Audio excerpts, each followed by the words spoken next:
हमने एक डिबेट की। डिबेट का शीर्षक था आस्था या अज्ञान। हमने वो डिबेट की और उस डिबेट के अंदर रामपाल की पुस्तकों का विवेचन किया और उसमें जो चीजें हमें मिली उस आधार पर हमने जो हमारे साथ प्रवक्ता मौजूद थे, जो धर्माचार्य मौजूद थे, उनके साथ बातचीत की। जयपुर के सोडाला थाने में धार्मिक भावनाओं को भड़काने और आहत करने के मामले भी दर्ज हुए, उसको भी हमने शामिल किया। लेकिन इसके बाद बाकायदा रामपाल के भक्त कहिए या जो उनको चलाते हैं सतलोक, वहां से लगातार कमेंट आने शुरू हुए।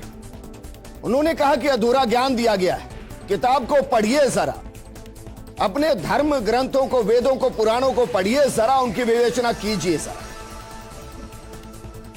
कल दिन भर फर्स्ट इंडिया जवाब तो देना पड़ेगा, आखिर ऊंट आया पहाड़ के नीचे, और इसके अलावा ना जाने क्या क्या ट्विटर पर ट्रेंड करते रहे। और कल दिन भर लगभग 25 लाख से ज्यादा ट्वीट हुए।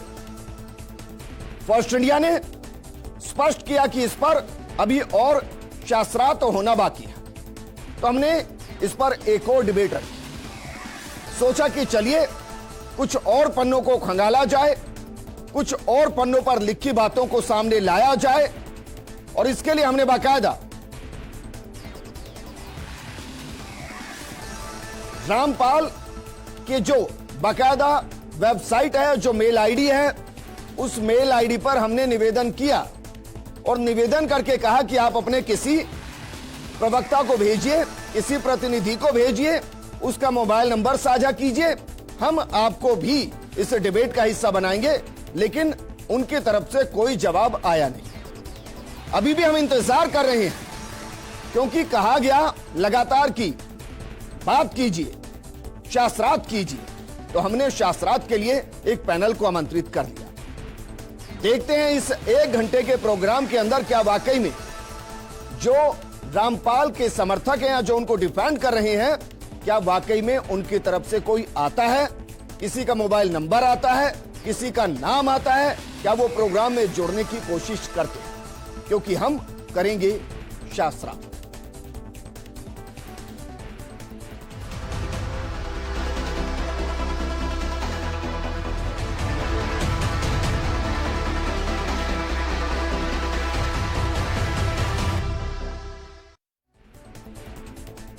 हम कोशिश करेंगे कि उनकी तरफ से भी कोई जुड़े, क्योंकि हमने उनको बाकायदा मेल किया है, सादर आमंत्रित किया है।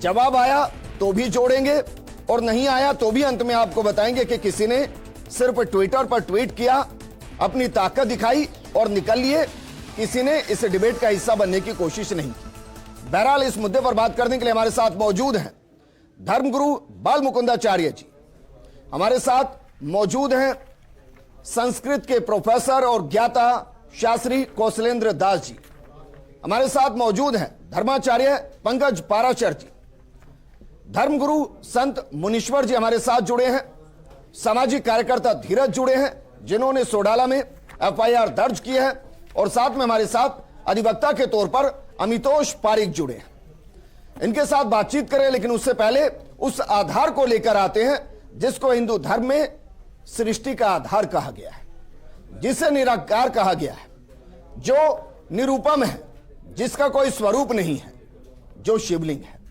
लेकिन किताब में व्याख्या क्या की गई है, इस व्याख्या को जरा पढ़िए और समझिए। इस व्याख्या में लिखा गया है कि ऊपर का जो भाग है वो लिंग है, लिंग यानी ब्रैकेट में गुप्तांग है, और दूसरा जो भाग है वो योनि है, जो स्त्री का गुप्तांग है। तो चलिए अब यहीं से चर्चा को शुरू करते हैं और इसी पर सबसे पहले बात करते हैं। सबसे पहले बात करेंगे, क्योंकि संस्कृत के शब्द हैं, तो कौशलेंद्र दास जी आपके साथ। भाई ये कहा जा रहा है और इसके पीछे के तर्क ये दिए जा रहे हैं कि स्त्री और पुरुष की पहचान किससे होती है, लिंग से होती है। तो वो कह रहे हैं कि गुप्तांग का मतलब वही लिंग जिसको आप समझ रहे हैं। तो मैं तो सवाल एक और कर गया कि आपने किस योनि में जन्म लिया है, हालांकि उसका जवाब मिला नहीं, लेकिन आप जरा बताइए क्या है। सोलंकी जी, ये मुझे लगता है कि बहुत ही नासमझी के कारण जिस प्रकार का उन्होंने प्रत्युत्तर प्रस्तुत किया है वह न केवल अस्वीकरणीय है, अस्वीकार्य है, बल्कि वह हास्यास्पद और है। मुझे तो यह आश्चर्य हो रहा है कि रामपाल जी के नाम से जो तमाम लोग उस कुछ बोल रहे हैं, और ट्वीट पे मैंने भी वो वीडियो देखा, उसमें इतने अपदार्थ और इतनी अशास्त्रीय चर्चा है कि मुझे लगता है कि कदाचित हम यहाँ कुछ कहेंगे वो उसको समझ भी पाएंगे, ये भी अपने आप में एक बड़ी भारी बात है जी। हम बात करते हैं, देखिए मैं विश्वविद्यालय में जब हम लोग पढ़ते और पढ़ाते हैं, हमारे यहाँ कोई भी बातें हवा हवाई नहीं होती है। हमारे बातें जब रिसर्च होता है, अनुसंधान होता है, वह तथ्य और तर्कों के आधार पर कोई भी व्यक्ति अपनी बात को कहता है। अब देखिए, ये एक शब्दकोश है, वामन शिवराम आप्टे, ये दिख रहा होगा, और ये संस्कृत का सबसे प्रामाणिक शब्दकोश है। जो बच्चा प्रारंभिक संस्कृत पढ़ता है या जो बहुत बड़ा विद्वान हो वो इसको सर आप इसको खोलिए, तब तक मैं एक ब्रेकिंग का रुख करता हूं, क्योंकि ये खबर हमारे लिए जरूरी है। दौसा कांस्टेबल मौत से जुड़ा ये प्रकरण है और अस्पताल आखिर में सहमति यहां बन गई। परिजनों और पुलिस प्रशासन के बीच में सहमति बनी है। 5 घंटे की समझाइश के बाद सहमति बनी। शव लेने को परिजन राजी हो गए। तो ये राहत की खबर, क्योंकि जिस तरीके की संवेदनाएं पूरे राजस्थान की इस वक्त हैं, उसमें हर कोई चाहता है कि सहमति बने, क्योंकि हमारे कांस्टेबल का शव है जिसने मुठभेड़ के दौरान अपनी जान गंवाई है। ये पुलिस के लिए भी क्षति है, ये राजस्थान के लिए भी क्षति है, और परिवार के लिए तो यकीनन क्षति है। 5 घंटे समझाइश के बाद सहमति बनी है। शव लेने को परिजन राजी हो गए।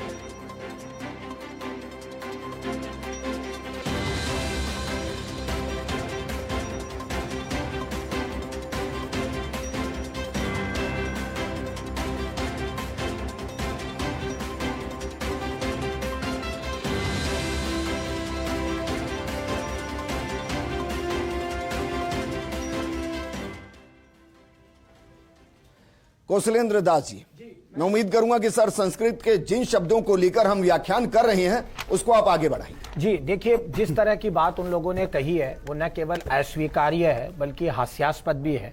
मैं भी बता रहा था कि वामन शिवराम आप्टे का जो संस्कृत शब्दकोश है वह सर्वाधिक प्रामाणिक शब्दकोश है, और मैं उसको पढ़ रहा हूं। वहां लिंग शब्द का क्या अर्थ है वो आप देखिए। वे लिख रहे हैं निशान, चिन्ह, निशानी, प्रारूप, बिल्ला, प्रतीक, विभेदक, चिन्ह, लक्षण।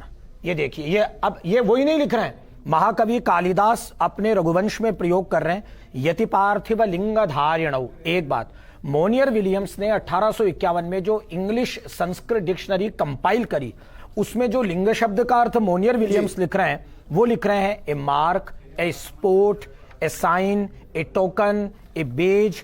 अब आप देखिए, ऐसा नहीं है कि इस शब्द को लिंगी शब्द की हमारे यहाँ इतनी चर्चा है सोलंकी जी कि मुझे जानकर क्या आश्चर्य हो रहा है। और यदि 1 मिनट के लिए उनकी बात को हम मान लेते हैं, वो कह रहे हैं कि साहब ये तो पुरुष जननेंद्रिय है। अरे पुरुष जननेंद्रिय है तो उसमें जननेंद्रिय की कोई आकृति नहीं है। वह जो शिवलिंग है उस शिवलिंग की किसी प्रकार की आकृति नहीं है, वह लिंगाकृति को प्राप्त नहीं है। वह लिंग शब्द का अर्थ क्या है? प्रारूप। लिंग शब्द का क्या तात्पर्य है? चिन्ह। सोलंकी जी एक तरफ हम और चलते हैं, हमारे यहाँ लिंग शरीर कहते हैं। लिंग शरीर का क्या तात्पर्य है? यदि थोड़ा सा वेदांत पढ़ लिया होता रामपाल जी ने जगत गुरु शंकराचार्य जी का, तो वह सूक्ष्म शरीर को लिंग कहते हैं, लिंग शरीर कहते हैं। लिंग शरीर और स्थूल शरीर 2 शरीर होते हैं वेदांत में। यही हालात व्याकरण में है। अब आप देखिए, मैं एक आपसे प्रश्न करता हूं, छोटा सा शब्द है पुस्तकम। पुस्तकम के लिए हम लोग संस्कृत वाले प्रयोग करते हैं नपुंसक लिंग। अब बताइए इसमें क्या लिंग है? हम लोग प्रयोग करते हैं राम है पुल्लिंग है, हम लोग प्रयोग कर रहे हैं सीता स्त्रीलिंग है। अरे फलम, फल शब्द हमारे यहाँ नपुंसक लिंग है, तो वहां क्यों उसके साथ लिंग शब्द जुड़ गया? पाणिनि का इतना बड़ा ग्रंथ लिंगानुशासन है। इसलिए मुझे यह लगता है, मैं पुनः इस बात को दोहरा रहा हूं, हमारे धर्माचार्य जो डिबेट में दिख रहे हैं, टीवी पे दिख रहे हैं, जिनके चेले दिख रहे हैं, इनके साथ सबसे बड़ी समस्या यह है कि इनको संस्कृत का प्रारंभिक ज्ञान भी नहीं है। इसलिए जब ये व्याख्या करते हैं, ये इतनी गलत व्याख्या कर देते हैं, जो आम लोग तो उससे भ्रमित होते हैं, और संस्कृत पढ़ने वाले बेचारे हम लोग जो हैं पढ़ने पढ़ाने वाले, हम उससे सिर पीटते हैं कि ये भले आदमी बोल क्या रहे हैं। एक बात में सोलंकी क्या रहे हैं मैं बताऊं आप? सोलंकी जी में एक और चीज सुनिए सर, क्योंकि ये कहा गया कि भाई इस पुस्तक को पढ़िए। मैंने बड़ी हिम्मत करके इस पुस्तक को पढ़ने की कोशिश की, क्योंकि मैं पहले पन्नों के बाद चल नहीं पाया, लेकिन फिर भी मैं इसके पेज नंबर 19 तक पहुंचा जी। पेज नंबर 19 पर क्या कुछ लिखा हुआ है ये जरा मैं पढ़ रहा हूं, इसको समझिए। उसके पेज नंबर 19 पर लिखा है कि विवरण श्री शिव महापुराण में शब्दा शब्द लिखा है। इसमें स्पष्ट है कि काल ब्रह्म ने जानबूझकर शास्त्र विरुद्ध साधना बताई है, क्योंकि ये नहीं जानता कि कोई शास्त्रों में वर्णित साधना करे, इसलिए अपने लिंग यानी कि गुप्तांग की पूजा करने को कह दिया गया। आप देखिए, पहले तो तेजो में स्तंभ ब्रह्मा और विष्णु के बीच में खड़ा कर दिया गया, फिर शिव रूप में प्रकट होकर अपनी पत्नी दुर्गा को पार्वती रूप में प्रकट कर उस तेजोमय स्तंभ का जो हिस्सा था उसको गुप्त कर दिया और अपने गुप्तांग की पत्थर की मूर्ति प्रकट कर दी और उसको स्त्री के गुप्तांग के पत्थर में डाल दिया गया। और ब्रह्मा तथा विष्णु से कहा कि यह लिंग तथा लिंगी रखकर नित्य पूजा करनी है। इसके पश्चात ये बेशरम पूजा, मैं शब्द इस्तेमाल कर रहा हूं जो लिखा है इसमें, अपनी तरफ से एक भी शब्द इस्तेमाल नहीं कर रहा मैं। इसके पश्चात ये बेशरम पूजा सब हिंदुओं ने देखा देखी शुरू कर दी।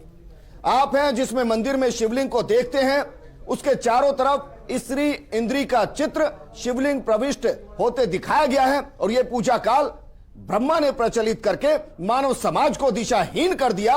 वेदों तथा गीता के विपरीत साधना की जा रही है, यह इसके अंदर लिखा हुआ है। बाल मुकुंदाचार्य जी, इस विवरण को पढ़कर कैसा लग रहा? सोलंकी जी, बहुत मन आहत है, क्योंकि अब तक ऐसा रहा है कि शास्त्र जो अध्ययन किए हैं, वेद वेदांत पढ़ा है, वो तो कभी भी ऐसी चर्चा नहीं करते, न इस प्रकार की बातें लिखते। ये जो भी रामपाल जी सज्जन है, इस समय तो ये एक बड़ी यात्रा में है, सभी को पता है, और ये कहीं ना कहीं इनके कर्म का ही दंड है। जिस प्रकार के कर्म कर रहे हैं वैसा दंड भगवान इनको प्रदान भी कर रहे हैं।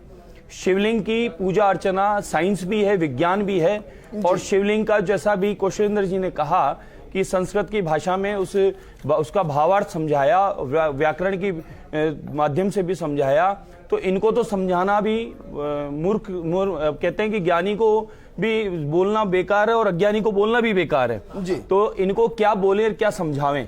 अगर ये थोड़ा सा भी शिवलिंग पूजा का विज्ञान समझ लेते तो ये ऐसी भाषा नहीं लिखते। ये कहां से पुराण लाए हैं? मेरा सवाल ये है, मेरा सवाल इनसे भी है, छपा हुआ है, लिखा हुआ है, ये अपनी मर्जी से कुछ भी लिख दें। अजी अरे साहब, अपनी मर्जी से कुछ भी लिख दें, उसको मान्यता कहां है? प्रमाणिक कैसे मान लेंगे? वो कुछ भी कह रहे हैं, वो तो ऐसे अंधभक्तों को अज्ञानता प्रदान कर रहे हैं और कबीरदास जी को और बदनाम कर रहे हैं उनका फोटो लगाकर, और स्वयं ही भगवान बने बैठे हैं और अपनी मर्जी से अपनी लेखनी से कुछ भी लिखे जा रहे हैं और कुछ भी बोले जा रहे हैं। इन्होंने रामचरितमानस के लिए भी बहुत कुछ उल्टा सीधा लिखा था, और रामचरितमानस के लिए जब लिखा था तभी मैंने कई बार अपने पत्र पत्रिकाओं में, टीवी चैनल्स पे कहा था कि ये व्यक्ति जिस प्रकार की भाषा का उपयोग ले रहा है, ये देखना कहीं ना कहीं हनुमान जी महाराज ही इसको दंड देंगे, और वो दंड हुआ और ये खुद उस दशा में फंसा और आज ये भोग रहा है। तो हम लोग इनके शास्त्र को प्रमाण नहीं मानते। फर्स्ट इंडिया इस प्रोग्राम को क्यों कर रहा है? मैं धन्यवाद देता हूं फर्स्ट इंडिया को। कर रहा है क्योंकि जब हमने प्रोग्राम किया तो 25 लाख से ज्यादा लोग इसके समर्थन में थे सर, और वो कोई और नहीं थे, वो हिंदू थे। नहीं, यहां से मुझे इस प्रोग्राम को करना पड़ा कि भाई इस प्रोग्राम को करना जरूरी है। नहीं, हिंदू होंगे, जो हिंदू तो कभी भी ऐसा नहीं करेंगे, क्योंकि हिंदू हैं, वो जानते हैं कि महादेव की अर्चना पूजा और उसके बारे में पूरा पढ़ा लिखा है, सबने शिव महापुराण सबने सुनी है। ये जो पुराण इन्होंने लिखा है ये तो इनका अपना है। ये अन्य ही कोई लोग होंगे जो हिंदुओं के नाम से इस प्रकार से इनके पक्ष में खड़े होंगे। ये कुछ अज्ञानी लोग होंगे जिनको इन्होंने कुछ भ्रमित करके जो भी कुछ बता दिया, समझा दिया, वो होंगे। इसलिए हम तो ऐसे पुराण को तिरस्कार करते हैं और पाबंदी करने के लिए सरकार से निवेदन करते हैं कि राज्य सरकार, केंद्र सरकार, हरियाणा सरकार, समस्त सरकारें पूरे भारतवर्ष में और भारत के बाहर जहां जहां पुस्तकें किसी भी रूप में मिल रही है, बट रही है, बिक रही है, फ्री में दी जा रही है, उनको बैन किया जावे। ये अज्ञानता जो फैलाई जा रही है उसे रोक लगाया जाए और इन पर कानूनी कार्रवाई हो। धन्यवाद देता हूं, मैं दिखाता हूं सर, क्योंकि इस किताब मैं धन्यवाद देता हूं पढ़ा फर्स्ट इंडिया को, मैं इसके एक एक पहलू को समझना चाहता था। एक और मैं इसका पेज नंबर है 245। पेड़ के जरिए कबीर को सर्वोच्च बताया गया है, परम ब्रह्म बताया गया है। तो जरा इसको भी समझिए कि क्या इस पुस्तक के अंदर है। इसमें कबीर का एक दोहा भी लिखा गया है, लिखा गया है कि अक्षर पुरुष एक पेड़ है, निरंजन वाकी डार, तीनों देवा शाखा है, पात रूप संसार। जरा देखिए, उस चित्र को हम दिखाने की कोशिश आपको करेंगे। ये वो चित्र है, इस चित्र को जरा समझिए। इस पुस्तक के अंदर है ये, हमने अपनी तरफ से कुछ नहीं डाला है इसमें। और इसमें क्या है, नीचे की तीनों टहनियों के अंदर 3 भाग जो हैं उसमें ब्रह्मा विष्णु महेश को दिखाया गया है, और जिस टहनी से वो जुड़े हैं उसको ब्रह्म यानी कि शर पुरुष बताया गया है। वो जिस शाखा से जुड़े हैं उसको अक्षर पुरुष यानी कि परम ब्रह्म बताया गया है। और जिनकी जड़ों से वो सब जुड़े हैं वो कौन दिखाए गए हैं? वो दिखाए गए हैं पूर्ण ब्रह्म कबीर साहिब, यानी पूर्ण ब्रह्मा कबीर है। ब्रह्मा विष्णु महेश नहीं है, और ना ही महाकाल और मां सती है। पंकज, जरा बताइए कौन सा वेद है, कौन सा पुराण है, कौन सा ज्ञान है और कौन सा विधान है जिसमें कबीर साहब जड़ है और बाकी सब फूल पत्तियां? कबीर दास जी की नाम की दुहाई लेकर पूरे देश और दुनिया में राजनीति करने वाले स्वयंभू रामपाल महाराज, जो शायद भूल गए कबीर जी की वाणी को। कबीर जी की वाणी इतनी पावन वाणी है, उन्होंने कहा था कि कबीर कुत्ता राम का तित खेचे तिताव। अब ऐसी अमृत में पावन वाणी जिन्होंने कबीरदास जी ने अपने मुखारविंद से अपनी पुस्तक में लिखी, उन कबीरदास जी के ऊपर ये लोग जिस तरीके की राजनीति कर रहे हैं, ये एक बिल्कुल काला अभिशाप है। और हमारी भारतीय हिंदू सनातन परंपरा के अंदर ये हम सब लोगों के लिए काला दिन है, क्योंकि ऐसे लोग अभी तक भी इस भारत की अखंडता को खंडित करने का कार्य कर रहे हैं। इन लोगों के ऊपर कानूनी रूप से कार्रवाई होनी चाहिए। और जो लोग निम्न स्तर के होते हैं, जो भोली भाली जनता होती है, जिनको ये लोग किसी ना किसी रूप में स्वरूप के अंदर उसको विवेचित करके अपने ओर अग्रसर कर लेते हैं, जहां जहां हिंदू समाज, हिंदू परिवार रहते हैं, वहां पर ये भोली भाली जनता को अपनी पुस्तकें बात करके और कुछ प्रलोभन देकर के अपने ओर आकर्षित करते हैं। इसके अलावा ना तो इनको शास्त्र का ज्ञान है, ना इनको पुस्तकों का ज्ञान है, ना संस्कृत और संस्कृति। शास्त्र कह रहे हैं, वो कह रहे हैं हमें सूक्ष्म ज्ञान है। तो मैं कबीर जी की वाणी आपको बता रहा हूं, जिन कबीर जी के नाम से इनको कबीर संप्रदाय वालों को इसका खंडन करना चाहिए। ऐसे लोगों को कबीर के नाम और कबीर के नाम की दुहाई देने वाले लोगों का इनका खंडन अतिशीघ्र करना चाहिए। तो भगवान कृष्ण को पूछते हैं जी। तो चलिए मैं एक दोहा और पढ़ रहा हूं आपके लिए जी। इसी किताब के अंदर है, पेज नंबर 128 पर है। मैं नहीं जानता कि कबीर साहब ने लिखा या नहीं लिखा, आप जरा बताइए लिखा या नहीं लिखा। लिखा यह गया है, 1,80,000 पीर पैगंबर और अवतारा, सो सब आही निरंजन वंशा, धन धरी धरी करे निज पिता प्रशंसा। 10 अवतार निरंजन के रे, राम कृष्ण सब माही बड़ेरे। इनसे बड़ा ज्योति निरंजन सोई, या में फेर बदल नहीं कोई। मतलब समझाता हूं, जरा समझिए मतलब, फिर आपसे बात करूंगा पंकज जी। इसमें कहा जा रहा है कि परमेश्वर कबीर जी ने बताया कि बाबा आदम से लेकर हजरत मोहम्मद तक कुल 1,80,000 पैगंबर और 10 अवतार जो हिंदू मानते हैं, ये सब काल के भेजे गए हैं। और इन 10 अवतारों में राम तथा कृष्ण प्रमुख हैं। ये सब काल की महिमा बनाकर सर्व जीवों को भ्रमित करके काल साधना दृढ़ कर पाए हैं। क्या करके? भ्रमित करके काल साधना दृढ़ कर पाए। इन सब का मुखिया ज्योति निरंजन काल यानी कि ब्रह्म है, जो सही संदेश पहुंचने नहीं दे रहा। अब जरा सोचिए, कृष्ण जी को, प्रभु श्री राम को इन्होंने वो बताया जो समाज को दिग्भ्रमित कर गए। हमारी अरबों वर्ष पुरानी हमारी संस्कृति है, जिसका भारत में वर्णन है। वेद है, वेदांग है, उपनिषद है, पुराण है, और ये सब चीजें ऑथेंटिक है। वैज्ञानिक अनुसंधानिक संदर्भों के द्वारा इन सब के ऊपर अलग अलग रिसर्च किए हुए हैं, और सबका एक ऑथेंटिक लिव है। और ये हमारी हिंदू धर्म संस्कृति को मजबूत करने का कार्य कर रहे हैं। इस तरीके की पुस्तक लिखना और पुस्तकों में इस तरीके से वर्णन करना, ये जनमानस के अंदर भ्रम को पैदा करना है। स्वयंभू रामपाल महाराज अपनी ख्याति प्रसारित करना चाहते हैं, इसके मूल के अंदर जनता को सिर्फ भ्रमित करना चाहते हैं। राम और कृष्ण करोड़ों करोड़ लोगों की आस्था का एक बहुत बड़ा आराध्य है। लेकिन जिस दोहे का जिक्र किया उस दोहे पे भी प्रकाश डालिए, ये दोहा है या नहीं है?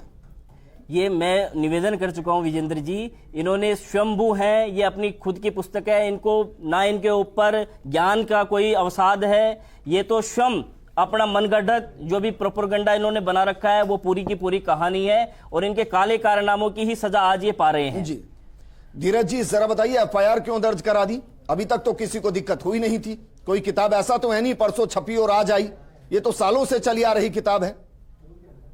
विजेंद्र जी, फर्स्ट इंडिया न्यूज के माध्यम से मैं सबको बताना चाहूंगा, आज से सही 2 साल पहले जुलाई 2021 में भी हमने इन्हीं किताबों पर सेम ये की एफआईआर सेम थाने में, सोडाला थाने में दर्ज की थी जी, जिसपे कुछ समय के अनुसंधान के बाद एफआईआर लगा दी गई। एफआईआर का कानूनी प्रोविजन होता है कि एफआईआर दर्ज तब होती है जब उसमें कुछ तथ्य होते हैं, अदरवाइज उसको जीरो रिपोर्ट मान के खुर्द-बुर्द कर दिया जाता है।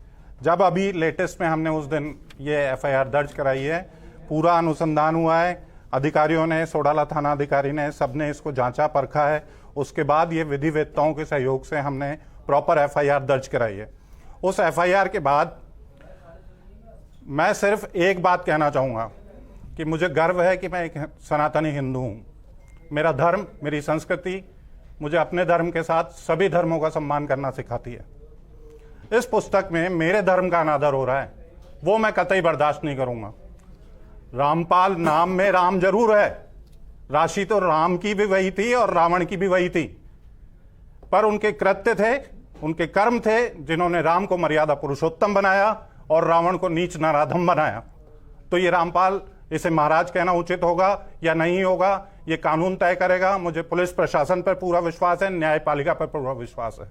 मैं सिर्फ मेरे धर्म के लिए संघर्ष कर रहा हूं और वो बिल्कुल सही कर रहा हूं। फिर से एफआईआर लग गई, फिर संघर्ष करेंगे। संघर्ष करने के लिए हमारे लिए कोई मनाही थोड़ी है जी। और ऐसे कैसे एफआईआर लग जाएगी? हम बाकायदा इस बार विधिवेत्ताओं को, पिछली बार हमारी एक कमजोरी रही कि हमने एडवोकेट्स की पूरी प्रॉपर कानूनी सलाह लेकर प्रॉपर फॉलो अप नहीं किया, लेकिन इस बार हमारे साथ अच्छे एडवोकेट्स, अमितोष जी भी मेरे साथ रहे हैं उस दिन पूरे दिन, अच्छे एडवोकेट्स पूरे इसके साथ एक टीम बनाकर साथ काम कर रहे हैं। एडवोकेट विनोद जी भी उस दिन हमारे साथ रहे। कई सारे एडवोकेट्स ऐसे हैं जो कि प्रॉपर अपने धर्म की रक्षा के लिए, सनातन की रक्षा के लिए अमितोष कार्य कर रहे हैं। यही बताइए भाई, ये किताब तो छपी हुई है और ना जाने कितने लाख लोगों के पास होगी, कितने लोग इसको सही मान रहे होंगे, और सही का मतलब यह है कि ना वो वेद मान रहे होंगे, ना पुराण मान रहे होंगे, ना शास्त्र मान रहे होंगे और ना संस्कृति को मान रहे होंगे। वो जिसको मान रहे होंगे वो रामपाल और उनका ज्ञान है। अब जरा बताइए कि कानून कहता क्या है जब इस तरीके से व्याख्या की जाती है, इस तरीके से चीजों को बदला जाता है, तो उसको रोका कैसे जाता है? जी विजेंद्र जी, सबसे पहले तो जो मैं शुरू करता हूं, तो मैं ये शुरू करता हूं कि के Abbas versus the union of India and another 24 सितंबर 1970 का सुप्रीम कोर्ट ने केस था। उस केस में क्लियर कर दिया था कि religion is a belief and not faith.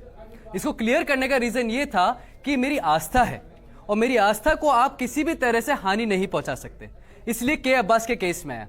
बात आती है कि कानून इसके ऊपर क्या कहता है। जो एफआईआर दर्ज हुई, एफआईआर दर्ज हुई थी, मैंने पुनः कहा था 153 और 295 ऑफ आईपीसी।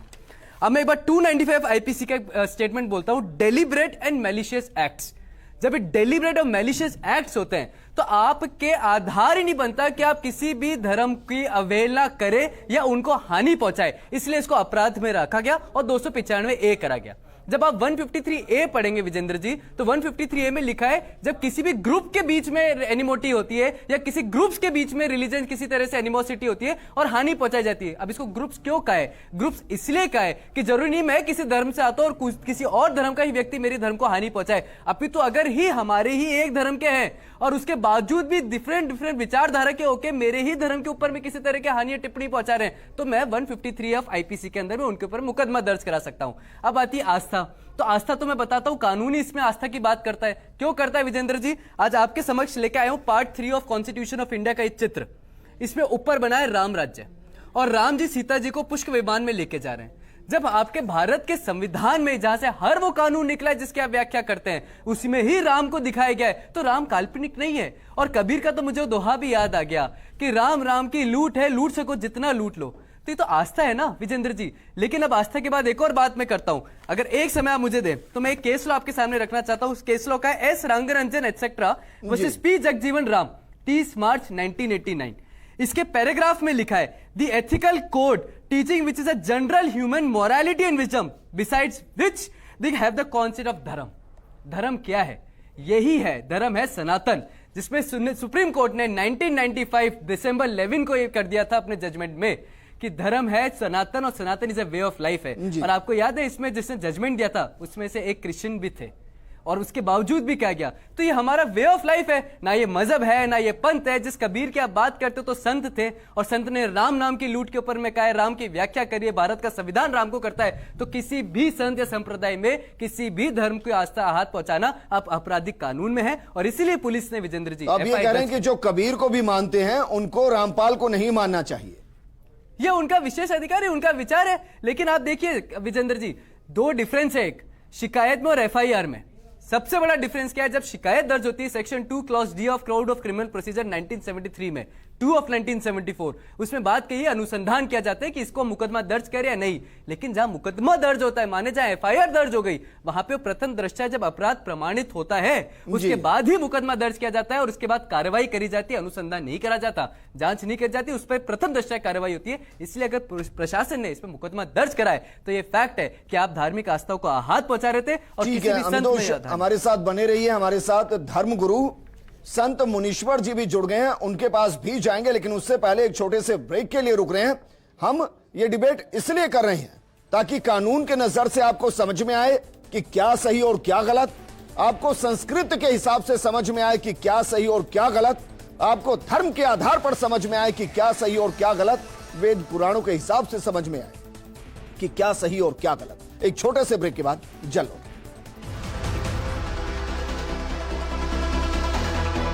करने की कोशिश करी है, उधर से गोलीकांड हो गया। तो मैं सबसे पहले तो कहना चाहता हूँ राजस्थान पुलिस में ऐसे लोगों को ऐसे सुरक्षा कवच देनी चाहिए जिससे उनकी मृत्यु नहीं हो। दूसरा मैं ये कहना चाहता हूँ नमस्कार, आप देख रहे हैं जवाब तो देना पड़ेगा और आपके साथ में विजेंद्र सोलंकी। 22 अगस्त इसी वक्त हमने एक डिबेट की। डिबेट का शीर्षक था आस्था या अज्ञान। हमने वो डिबेट की और उस डिबेट के अंदर रामपाल की पुस्तकों का विवेचन किया और उसमें जो चीजें हमें मिली उस आधार पर हमने जो हमारे साथ प्रवक्ता मौजूद थे, जो धर्माचार्य मौजूद थे, उनके साथ बातचीत। जयपुर के सोडाला थाने में धार्मिक भावनाओं को भड़काने और आहत करने के मामले भी दर्ज हुए, उसको भी हमने शामिल किया। लेकिन इसके बाद बाकायदा रामपाल के भक्त कहिए या जो उनको चलाते हैं, सतलोक, वहां से लगातार कमेंट आने शुरू हुए। उन्होंने कहा कि अधूरा ज्ञान दिया गया है, किताब को पढ़िए जरा, अपने धर्म ग्रंथों को, वेदों को, पुराणों को पढ़िए जरा, उनकी विवेचना कीजिए जरा। कल दिन भर फर्स्ट इंडिया जवाब तो देना पड़ेगा, आखिर ऊंट आया पहाड़ के नीचे, और इसके अलावा ना जाने क्या क्या ट्विटर पर ट्रेंड करते रहे और कल दिन भर लगभग 25 लाख से ज्यादा ट्वीट हुए। फर्स्ट इंडिया ने स्पष्ट किया कि इस पर अभी और शास्त्रार्थ होना बाकी है, तो हमने इस पर एक और डिबेट रखी। सोचा कि चलिए कुछ और पन्नों को खंगाला जाए, कुछ और पन्नों पर लिखी बातों को सामने लाया जाए, और इसके लिए हमने बाकायदा रामपाल के जो बाकायदा वेबसाइट है, जो मेल आईडी है, उस मेल आईडी पर हमने निवेदन किया और निवेदन करके कहा कि आप अपने किसी प्रवक्ता को भेजिए, किसी प्रतिनिधि को भेजिए, उसका मोबाइल नंबर साझा कीजिए, हम आपको भी इस डिबेट का हिस्सा बनाएंगे। लेकिन उनकी तरफ से कोई जवाब आया नहीं। अभी भी हम इंतजार कर रहे हैं, क्योंकि कहा गया लगातार पूछो क्यों ना खले। इसका मतलब क्या है? आप सोच नहीं पाएंगे इसका मतलब क्या है। इसका मतलब है परमेश्वर कबीर जी ने कहा कि यदि शिव जी के लिंग को पूजने से शिव जी भगवान का लाभ लेना चाहते हो तो आप धोखे में हैं। यदि ऐसी बेशर्म साधना करनी है तो खागड़ क्या होता है? खागड़ होता है मेल काव, जिसे हम बैल कहते हैं। तो खागड़ के लिंग की पूजा कर लो, जिससे गाय को गर्भ होता है, उसे अमृत दूध मिलता है। हल जोतने के लिए बैल और दूध पीने के लिए गाय उत्पन्न होती है, जो प्रत्यक्ष लाभ दिखाई देता है। आपको पता है कि खागड़ के लिंग से कितना लाभ मिलता है, फिर भी उसकी पूजा नहीं कर सकते, क्योंकि यह बेशर्मी का कार्य है। और यह लिखा हुआ है। यह मैं अपनी तरफ से आज कुछ नहीं कह रहा हूं। आज जो कह रहा हूं वो किताब के आधार पर, किताब में वर्णित, किताब में लिखे गए सह अक्षर के साथ कह रहा हूं। और इसी पर लगातार हम बात कर रहे हैं। हमारे साथ संत मुनीश्वर जी हैं। संत मुनीश्वर जी, जरा बताइए, जो अभी मैंने व्याख्या की है, उस व्याख्या को सुनकर आपको कैसा लगा?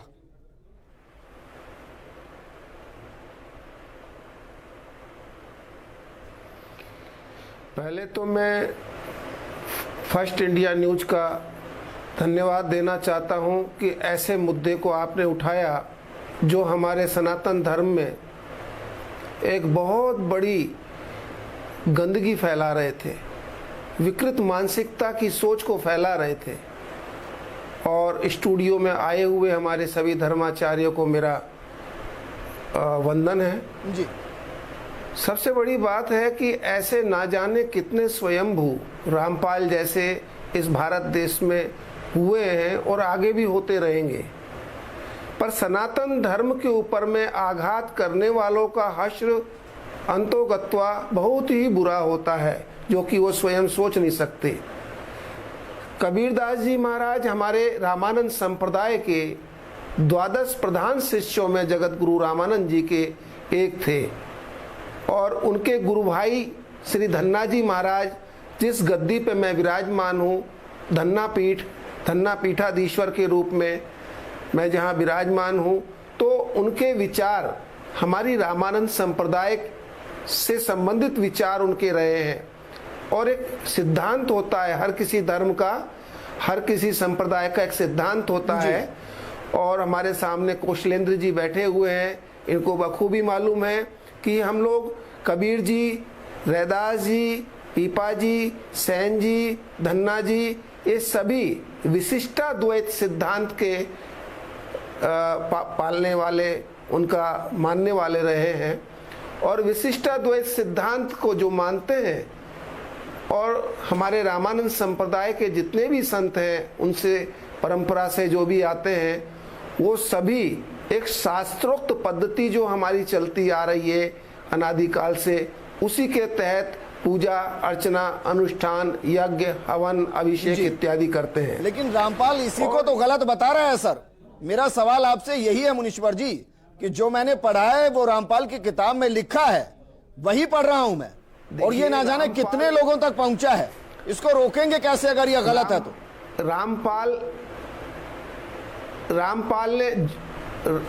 रामपाल ने जो भी कार्य ये किया है वो अति निंदनीय कार्य किया है, और उसको ये संज्ञान में अब धीरे धीरे हम लोगों के आया हुआ है। हम लोग पूरा पुरजोर विरोध करते, और सेंटर गवर्नमेंट से भी इसके लिए हम लेटर लिख करके कि इसकी इन कार्रवाइयों को, इन किताबों को बैन करवाया जाए।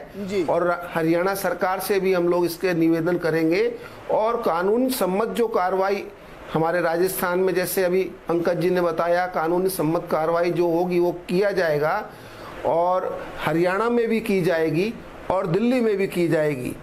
अभी आपने इस बात को उठाया और हम सभी लोगों को इस बारे में जानकारी दी है, तो इससे हम सब लोगों को एकजुटता होकर के और इनके खिलाफ में कार्रवाई करने का अवसर मिला है।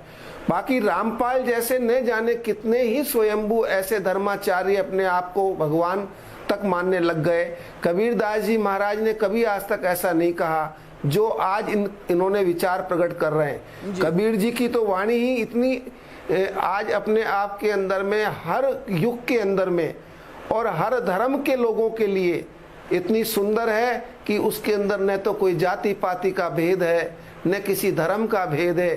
हर एक मानव के लिए उन्होंने एक मानवता की एक सीख दी है, उन्होंने एक रास्ता दिखाया है मानवता को। तो इसलिए रामपाल जैसे लोगों के ये दुष्ट कर्म जो हैं, इनकी सजा इनको मिलेगी, इसमें ठीक कोई है, शंका बाल नहीं है। मुकुंदाचार्य जी, उनको तो सजा मिल रही है सर, देशद्रोह के केस में अंदर हैं।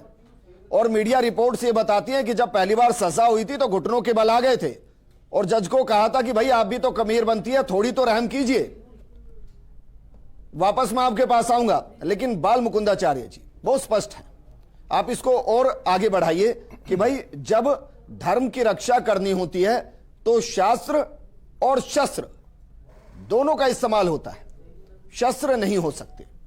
तो शास्त्रों का क्यों ना एक ऐसा अभियान चलाया जाए, पूरे देश भर के अंदर चलाया जाए, जहां जो लिखा गया है इसके खिलाफ लोगों को जागरूक किया जाए।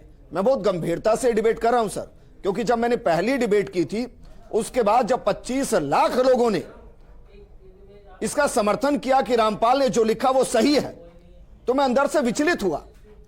मुझे समझ नहीं आया कि 25 लाख तो प्रत्यक्ष हैं, तो कितने होंगे जो पथ भ्रष्ट होंगे या जो इसको मान रहे होंगे। हालांकि वो मान रहे होंगे कि वो पथ पर चल रहे हैं, तो उनको कैसे समझाया जाए कि जो लिखा जा रहा है ना वो कबीर पंथ है और ना ही वो सनातनी है। सोलंकी जी, इस प्रकार के लोग आज ही नहीं, ये सतयुग से त्रेता युग से आप देखेंगे पुराने हमारे शास्त्रों में कथाओं में उल्लेख है, इस प्रकार के कई बार आए हैं। और ऐसे पाखंडी जो अपने आप को स्वयं भगवान का रूप ही बताकर अपने स्वयं के शास्त्र लिखे हैं, और प्रहलाद भगत जी को भी कहा उनके पिता ने कि मैं ही स्वयंभू भगवान हूँ, नारायण कुछ नहीं, और क्या अंत हुआ वो सब पता है।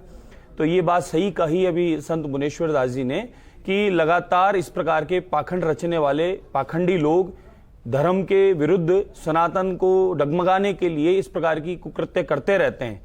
और कबीरदास जी की जैसे भी सभी लोग श्लोकों का वाचन कर रहे हैं, सब जगह वाचन में कहीं भी इस प्रकार का जो इन्होंने वाचन किया वो नहीं है। कोई तन दुखी, कोई मन दुखी, कोई धन बिंद रहे तो दास, सब सुखी सिर्फ राम के दास, यानी जो राम के दास है वही सुखी हैं। राम जी की चर्चा है, राम जी की बात है, तो ये तो अपना ही इन्होंने एक पाखंड रचा है, अपना ही शास्त्र इन्होंने बनाया है और अपने शास्त्र के अनुरूप लोगों को भ्रमित करने का काम किया है। अब हम लोगों की जिम्मेदारी बनती है, सभी सनातनियों की, धर्माचार्यों की, जैसे सनातनी सभी, जैसे हमारे पार्षद महोदय ने संज्ञान में आया तो उस समय भी हमने विरोध किया था, और अभी भी इन्होंने आकर आगे होके वकील साहब को साथ लिया, अमितोष जी को, और इन्होंने तुरंत कार्रवाई की।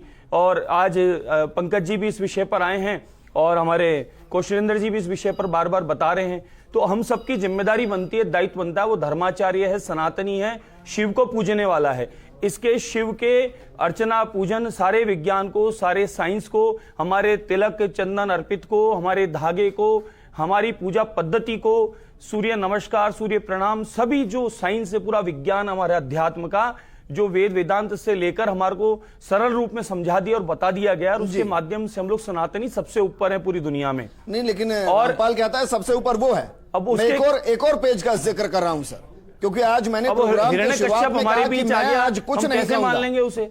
मैंने कहा शुरू में कि मैं आज कुछ नहीं कहूंगा, फर्स्ट इंडिया आज कुछ नहीं कहेगा, जो कहेगी वो किताब कहेगी, रामपाल की किताब कहेगी। हम फर्स्ट तो इंडिया पेज नंबर 15 पढ़िए, इस किताब का पेज नंबर 15 पढ़िए। उसमें क्या लिखा है?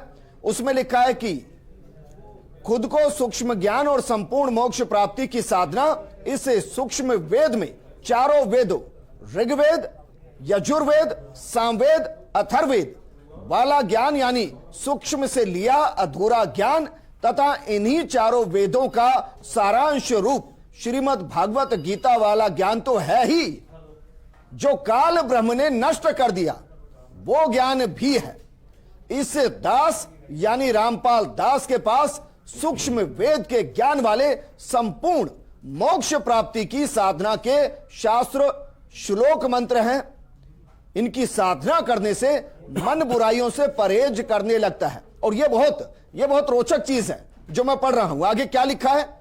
आगे लिखा है कि चोरी, डाका, हत्या, हिंसा, भ्रष्टाचार, बलात्कार, सब प्रकार के नशे से अपने आप ग्लानि होने लगती है।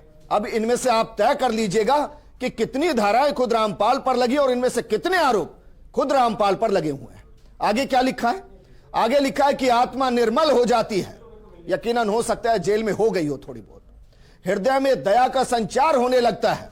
वो जज के सामने जब उन्होंने कहा कि आप भी कबीरपंथी है, थोड़ा तो रहम कीजिए, हो सकता है हुआ हो। आवश्यकता से ज्यादा धन संग्रहण करने या बड़े बड़े मकान आदि बनाने की रुचि नहीं रहती। इस पर मुझे थोड़ा संशय है, क्योंकि जो साम्राज्य स्थापित किया गया, जिसमें गोले थे, जिसमें पेट्रोल बम थे, जिसमें हथियार थे, बाथरूम में वो एसी, क्या था? बाथरूम में एसी था और ना जाने कितने सामान थे। उसकी इच्छा पूर्ण परमात्मा के सनातन परम धाम यानी कि सतलोक को प्राप्त करने तथा सदा के लिए जन्म मरण से छुटकारा पाने की हो जाती है। कहां के लिए? सतलोक के लिए। लेकिन जो सतलोक का दावा करते हैं वो कहां इस वक्त? सलाखों में। इसलिए मेरे लेखक से दीक्षा लेकर मर्यादा में रहकर साधना करने से परमेश्वर का यह परम पद प्राप्त होता है, जहां जाने के पश्चात साधक लौटकर संसार में नहीं आता, वो सलाखों से लौटकर नहीं आए।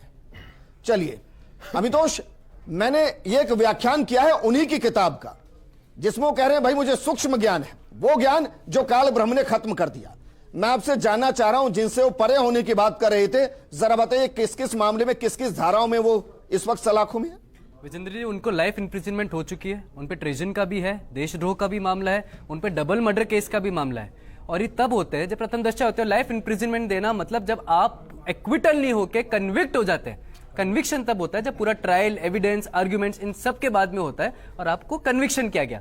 अब विजेंद्र जी, जब ऐसी धाराओं के बाद में जब मैं ये आता हूं तो एक सवाल उठता है विजेंद्र जी। सवाल ये उठता है कि ये माध्यम जो है लिखने का, ये भारत के संविधान में freedom of speech and expression है, आर्टिकल 19। ठीक है, समझते हैं freedom of speech and expression article 19 है। आर्टिकल 19 सब क्लॉज 1 है, फ्रीडम ऑफ स्पीच की बात करता है। लेकिन विजेंद्र जी, भारत के संविधान ने क्लॉज 2 में उसका प्रोविजो भी रखा, और मैं गहराई से पढ़ रहा हूं, और ये मैं नहीं पढ़ रहा, ये कॉन्स्टिट्यूशन ऑफ इंडिया में से मैं रेफर करता हुआ पढ़ रहा हूं। उसमें प्रोविजो में लिखा है कि the sovereignty and integrity of India shall not be hamper. अब इंटीग्रिटी क्या बात होती है, सोवरेनिटी क्या होती है? जब मैं इंटीग्रिटी की बात करता हूं तो इंटीग्रिटी में रिलीजन आते हैं। इसीलिए भारत के प्रियम्बल में बाद में 74th अमेंडमेंट करके डाला गया 1976 में सेक्युलर, धर्मनिरपेक्षता। क्यों डाला गया? क्योंकि वो भारत की इंटीग्रिटी है। सुप्रीम कोर्ट ने भी कहा है कि धर्म का मतलब यह है कि हमारा सनातन धर्म मतलब वे ऑफ लाइफ है, और इसलिए आज भारत एक लोकतांत्रिक देश, सब एक साथ रहते हैं। तो आज freedom of speech and expression का कर्टेलमेंट आप कर रहे हैं, आर्टिकल 19 है क्लॉज 2 में। आगे एक और मैं व्याख्या करता हूं, free exchange of ideas. Vijendra ji, एक और बात लिखी है कि freedom of speech and expression का utilization free exchange of ideas पे होना चाहिए। लेकिन फ्री एक्सचेंज ऑफ आइडियाज क्या हो सकते हैं? क्या वो किसी की आस्था को आहत कराने के लिए होंगे? क्या किसी की धर्म की अवहेलना करने के लिए होंगे? नहीं होंगे ना। इसीलिए मैं इसकी उम्मीद नहीं करता कि संविधान पढ़ा गया होगा, माफ कीजिएगा, मैं इसकी भी उम्मीद नहीं करता कि संस्कृत पढ़ी गई होगी।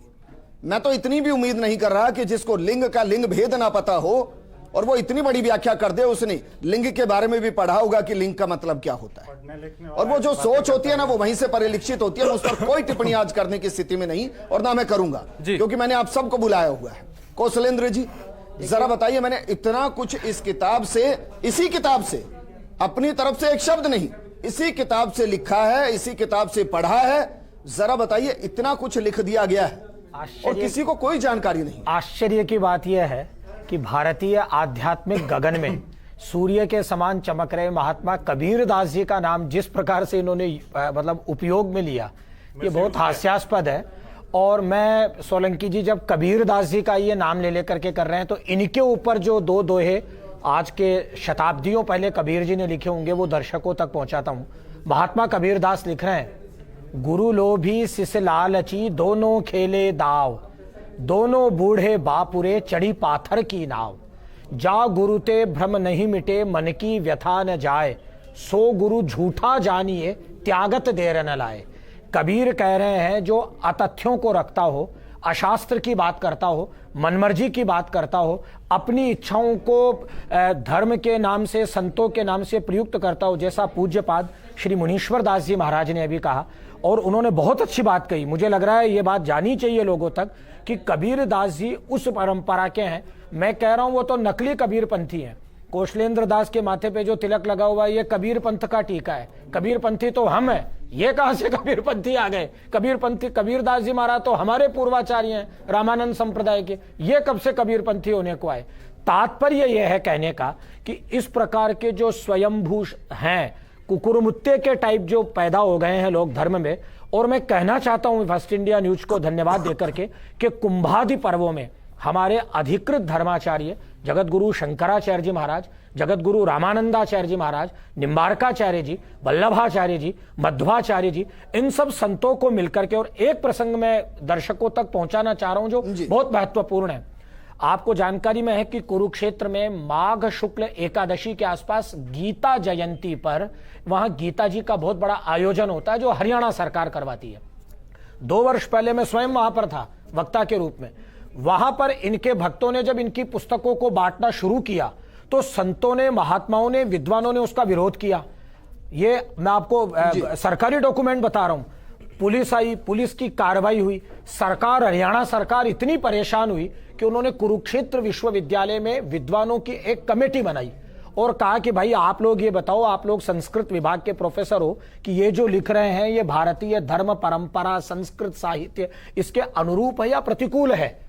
आपको बता देता हूं, और इस चैनल के माध्यम से कल जो उनका प्रवचन सुन रहा था, उस कमेटी ने इनके खिलाफ रिपोर्ट देते हुए कुरुक्षेत्र विश्वविद्यालय के प्रोफेसर्स ने यह कहा कि रामपाल जी जिस पुस्तक को लिख रहे हैं और जिस पुस्तक को प्रचारित किया जा रहा है, यह पुस्तक भारतीय शास्त्र परंपरा के अत्यंत प्रतिकूल है, अतः इसे तुरंत प्रभाव से रोका जाना चाहिए। यह मैं आपको 2 वर्ष पुरानी कुरुक्षेत्र विश्वविद्यालय की रिपोर्ट बता रहा हूं। कमाल की बात यह खुलेआम बिक रही है, अब ये हमारे हाथ में है। और ये देखिए सोलंकी जी, नहीं शुल्क बांटी जा रही है, 10 रुपए 15 रुपए में। और मैं धीरज जी को ये भी कहना,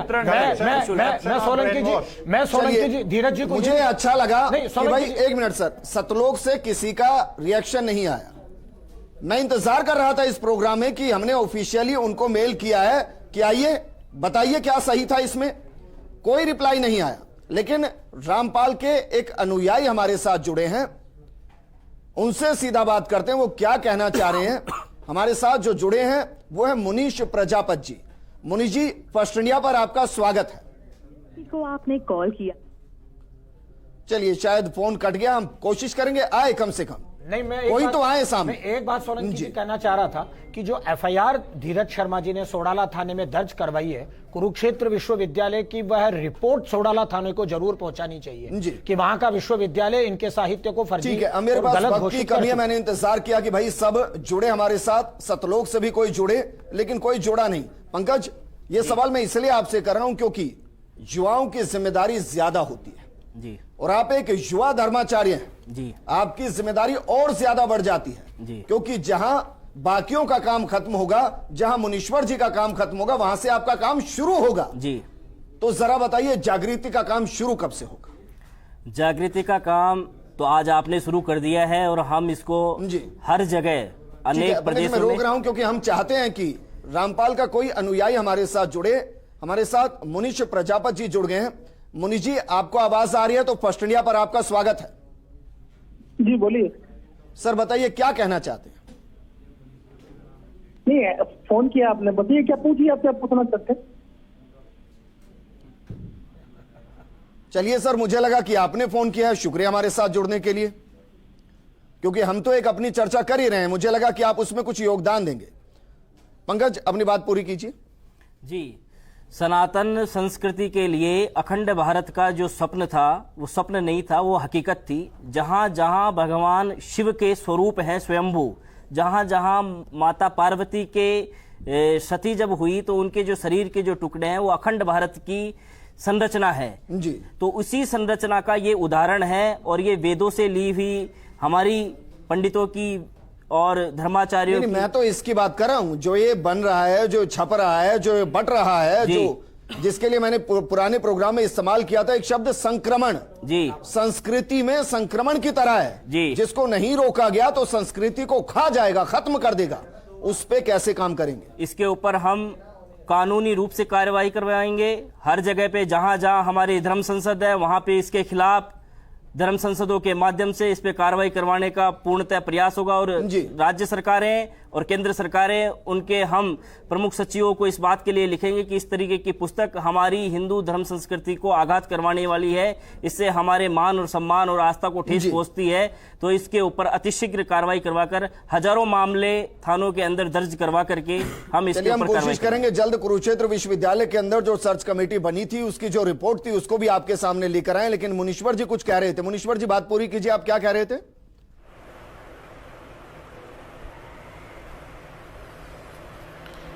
मेरा कहना इतना ही है कि आज हम सभी सनातन धर्मियों को जरूरत है ऐसे लोगों का पुरजोर खुलेआम विरोध करने की, और आज हम जहां जैसे हैं उसी जगह से अपना विरोध दर्ज करें और कानून सम्मत कार्रवाई करने के लिए हमारे आए हुए पैनलिस्ट जो भी हैं वो साथ में सब मिलकर के, और मैं इस बात का पूरा सहयोग और समर्थन देने के लिए तैयार हूं कि जहां भी हम लोगों को चलना पड़े इस पुस्तक को बिल्कुल बंद किए कहीं दोबारा दिखाई ना दे और ऐसा चेष्टा दोबारा कोई ना करे, ऐसी इनके ऊपर में कार्रवाई कराएंगे। क्योंकि हम लोग ऐसी रामानंद संप्रदाय जो भव्य परंपरा को एक भव्य विचार मानवता के रास्ते दिखाने वाला एक संप्रदाय है। कबीर जी के मैं गुरु भाई की गद्दी से हूँ और हम लोगों से ज्यादा कबीर जी को कोई नहीं समझ सकता। ये रामपाल जैसे कुकुर मुत्ते जो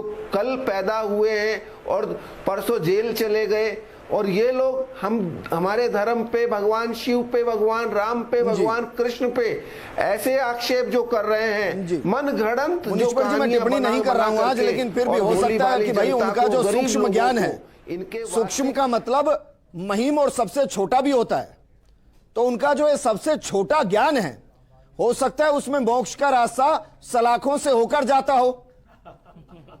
भाई ये भी हो सकता है। विजेंद्र जी, इन लोगों के अनुयायी वास्तविक रूप से बेचारे गरीब लोग हैं, उनको इन लोगों ने गांव-गांव में बरगलाया है।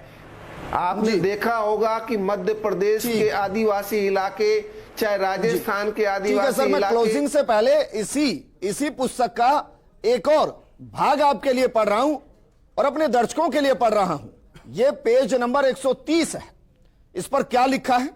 इस पर लिखा है कि कबीर परमेश्वर जी की काल से वार्ता हुई, सबकी भवपीर यानी सांसारिक कष्ट समाप्त हो जाएंगे और उस 13वें पंथ का प्रवर्तक सबको समान दृष्टि से देखेगा, अर्थात ऊंच नीच में भेदभाव की कृपा करेगा। वो समर्थ सत्य कबीर ही होगा। आगे लिखा हुआ है, संत मुझे जान मेरा ही स्वरूप। सवाल क्या है? वो 13वां पंथ कौन सा है? उसका प्रवर्तक कौन है? तो जवाब क्या है? वो 13वां पंथ यथार्थ संत कबीर पंथ है। उसके प्रवर्तक कबीर परमेश्वर जी हैं।